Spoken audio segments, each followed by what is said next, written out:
mai kalamu e kora kai ku e ate whanonga e wala tu ai notu ka koe sio ato ato kola I he whanu moe mo Koe whasi ene whanu moe moa. Ine koa ata e whiri mo asi ai maman o tori anu I he e ano e mako e ato ki whakaro aki ato he hala toafu e ake kakai e ano ngai ma ala toa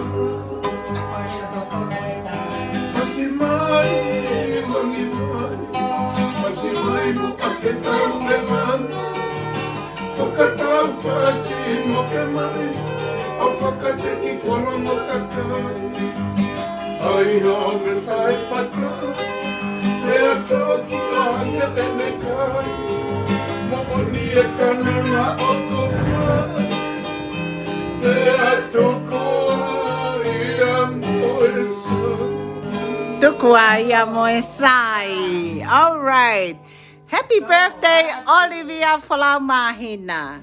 Ko tahine birthday foki na e. Folau atuia ki Maui. Pea tau mai pe ki San Francisco. Hoko atu ai pe. Ka kono hoa o whanga.